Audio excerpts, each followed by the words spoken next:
Hey, and welcome to The Explainer. Today we're digging into a feeling that, let's be honest, a lot of us have probably felt. That nagging suspicion that our job is, well, kind of pointless. No, really. Take a second. Have you ever been at your desk, just staring at some task and thought to yourself, does this actually need to be done?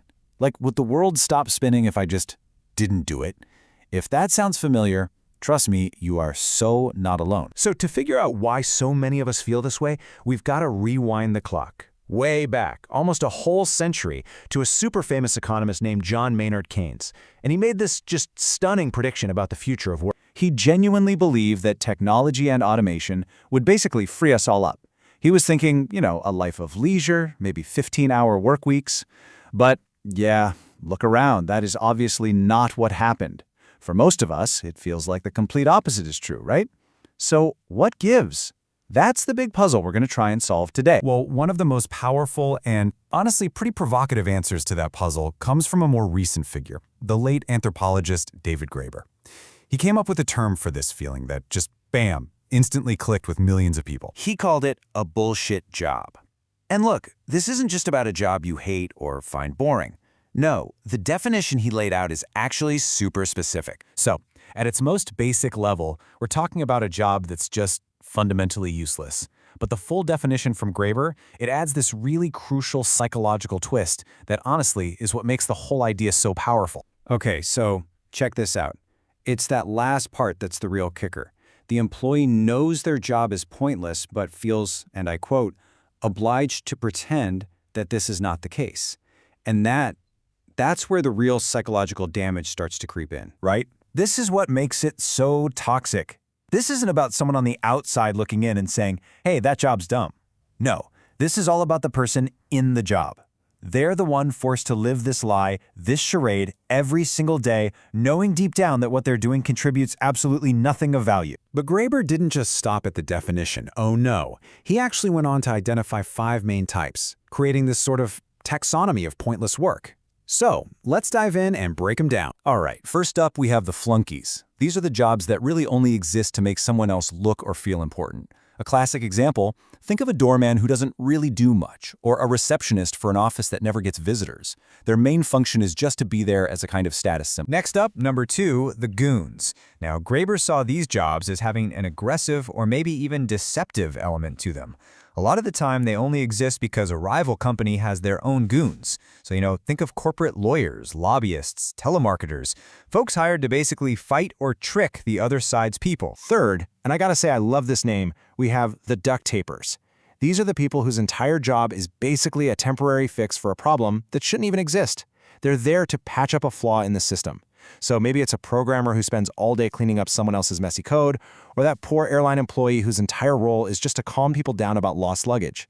The problem is systemic, but their job is the band-aid. Number 4, the box tickers. You know these roles. They exist so an organization can say it's doing something that, well, it's not really doing. It's all about creating the illusion of action.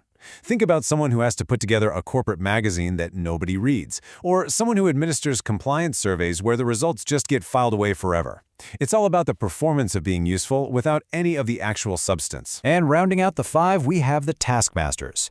These are basically unnecessary managers. They either supervise people who are perfectly capable of managing themselves or, and this is the worst version, their main job is to literally invent pointless work for other people to do just to justify their own position. Okay, so this is the big question, right? If these jobs are so obviously pointless, why on earth are there so many of them? I mean, shouldn't an efficient capitalist system get rid of useless work?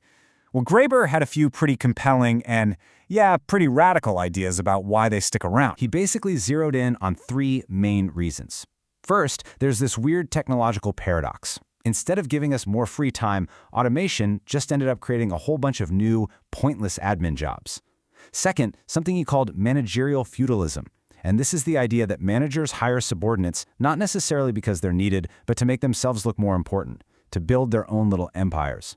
And third, and this is his most political point, is the idea of social control. The thinking goes that a population kept busy, even with pointless stuff, is less likely to cause trouble. And the fallout from all this, it's not just about wasted time or money. Graeber argued, and this is a really heavy phrase, that being forced to pretend your work matters when you know it doesn't. It's a form of deep psychological violence. I mean, It's a direct attack on our very human need to feel like we have a purpose. And you know what? There's data that seems to back this up. A UK study looked at the World Health Organization's well-being index and found a huge, frankly staggering gap in well-being scores. People who felt their job was useful were way happier and healthier than those who felt it wasn't. So this mental and emotional toll, it's not just a feeling. It's real and it's measurable. And this problem, it spills out beyond just the individual worker. It creates a kind of sickness in society. You see this totally bizarre upside-down relationship where the more valuable a job is to society, nurses, teachers, cleaners, the people we actually need, the less it seems to get paid. And at the same time, you've got these high-paying corporate jobs that perfectly fit Graeber's pointless definitions. And that, understandably, creates a whole lot of social resentment. So just how big is this problem really? And is there any way out of this mess? Let's take a look at some of the numbers and what Graeber thought might be a potential solution. Okay, brace yourself, because the scale of this it's just wild. A YouGov poll in the UK asked people if they thought their job made a meaningful contribution to the world. 37% said no. And get this, in the Netherlands, that number was even higher, a full 40%. So we're not talking about a small niche complaint here. This is a massive, widespread crisis of meaning in the modern workplace. So what do we do about it? Well, for Graeber, the solution was definitely radical, but it had a simple logic to it. Universal Basic Income, or UBI. His thinking was, if you give everyone a basic income to live on, you completely separate the need to survive from the need to have a job. People would finally have the freedom to say no to pointless work and actually pursue things they find meaningful. And what happens to the bullshit jobs? They just disappear because no one would be forced to take them. And that brings us right back to where we started. Remember that big promise of technology? That it was supposed to free us all from endless work? Well, Graeber's theory suggests that, so far, it's done the exact opposite. It's just created a new, and maybe even more soul-crushing kind of work. Now, with AI and a whole new wave of automation on the horizon, this question is becoming more urgent than ever. Are we just going to repeat the same cycle all over again, inventing a whole new generation of pointless tasks to keep us busy? Or are we finally going to choose to cash in on that century-old dream of less work, more freedom, and more meaning? It's a huge question, and the choice, ultimately, is up to us.